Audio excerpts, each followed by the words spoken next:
महागठबंधन में शामिल हो गए हैं सर।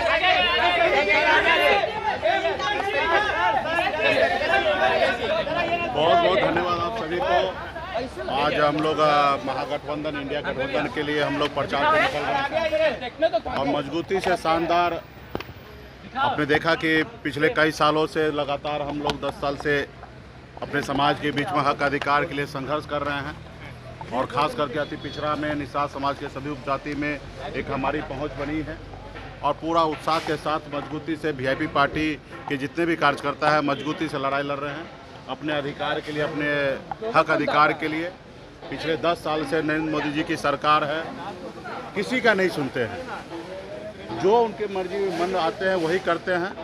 आप एक भी कोई भी व्यक्ति अपने दिल पे हाथ रख कर सोचिए कि ये देश में लोकतंत्र है या राजतंत्र है।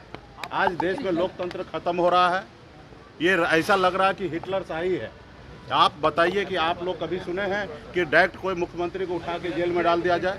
हमारे देश में 2-2 मुख्यमंत्री को देश में जेल में डाल दिया गया है।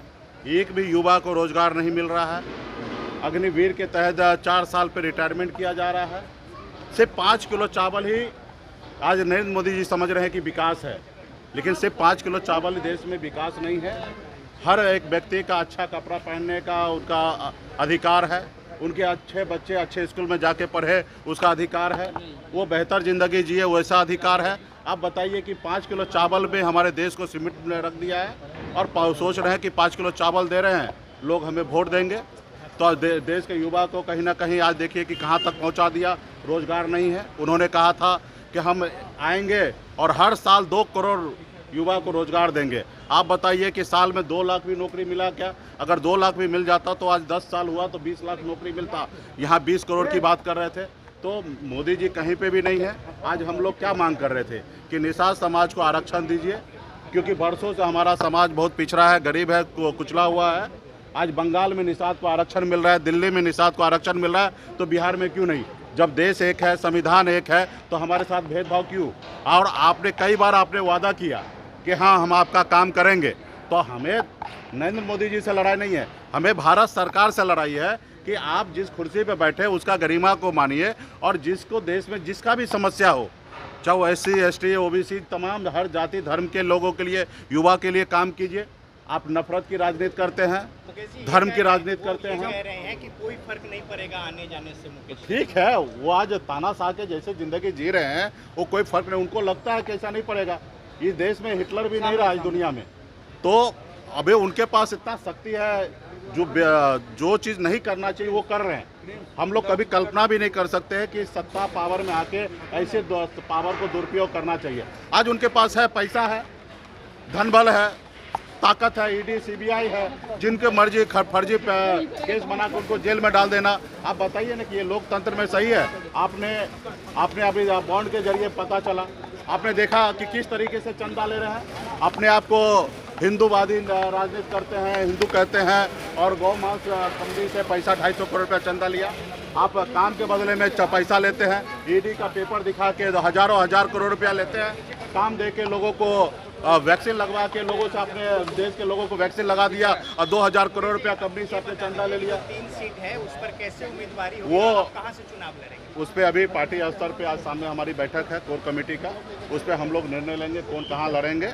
हमारा लड़ाई सिर्फ चुनाव लड़ना नहीं है, समाज में बदलाव लाने की है और निश्चित तौर पर हमारी पार्टी को 3 सीट मिला है, तो 3 सीट पर हम लोग सभी जाति धर्म के लोगों को मजबूती से चुनाव लड़ाएंगे। और निश्चित तौर पे ये भी मोदी जी का ही काम था। देश में 927 पार्टी को उन्होंने खत्म कर दिया।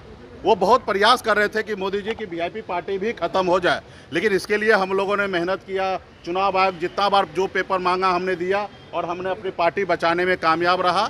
हाँ, सिंबल उन्होंने एक गलत तरीके से सिंबल दूसरी पार्टी को अलॉट कर दिया। अभी हमारे पार्टी को दूसरा सिंबल उन्होंने अलॉट किया है, लेडीज़ पर्स है। तो निश्चित तौर पे हम लोग संघर्ष करने वाले लोग हैं, पिछले 10 साल से संघर्ष कर रहे हैं और आगे भी करते रहेंगे।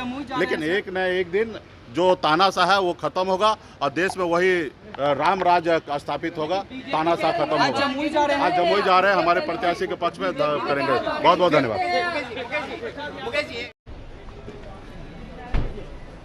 सर जमुई जा रहे हैं सर, जमुई जा रहे हैं, जमुई नहीं, हम लोग का जमुई है, प्रचार है और हम लोग जो है जनता के बीच अपनी बात को रखेंगे। जो लोग भी झूठ और हवाबाजी कर रहे हैं, हकीकत जो सच्चाई जो है जनता के बीच हम लोग रखेंगे। और आप लोग जान रहे हैं, जमुई जब प्रधानमंत्री जी गए तो एक बार भी परिवारवाद के बारे में उन्होंने जिक्र नहीं किया। क्यों नहीं किया?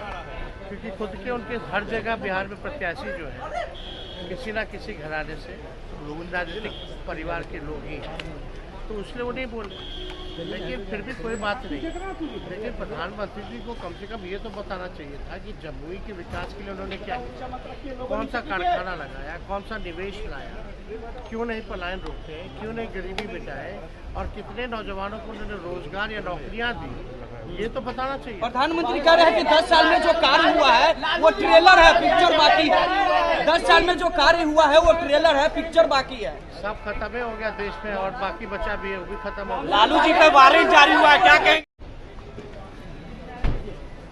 सर जमुई जा रहे हैं सर, जमुई जा रहे हैं, जमुई नहीं, हम लोग का जमुई है, प्रचार है और हम लोग जो है जनता के बीच अपनी बात को रखेंगे। जो लोग भी झूठ और हवाबाजी कर रहे हैं, हकीकत जो सच्चाई जो है जनता के बीच हम लोग रखेंगे। और आप लोग जान रहे हैं, जमुई जब प्रधानमंत्री जी गए तो एक बार भी परिवारवाद के बारे में उन्होंने जिक्र नहीं किया। क्यों नहीं किया? क्योंकि खुद के उनके हर जगह बिहार में प्रत्याशी जो है किसी ना किसी घराने से राजनीतिक परिवार के लोग ही हैं, तो इसलिए वो नहीं बोले। लेकिन फिर भी कोई बात नहीं। लेकिन प्रधानमंत्री जी को कम से कम ये तो बताना चाहिए था कि जमुई के विकास के लिए उन्होंने क्या किया, कौन सा कारखाना लगाया, कौन सा निवेश लाया, क्यों नहीं पलायन रोके, क्यों नहीं गरीबी मिटाए और कितने नौजवानों को उन्होंने रोजगार या नौकरियां दी, ये तो बताना चाहिए। प्रधानमंत्री कह रहे हैं कि 10 साल में जो कार्य हुआ है वो ट्रेलर है, पिक्चर बाकी है। 10 साल में जो कार्य हुआ है वो ट्रेलर है, पिक्चर बाकी है। सब खत्म हो गया देश में और बाकी बचा भी है, वो भी खत्म हो गया। लालू जी का वारंट जारी हुआ है, क्या कहेंगे?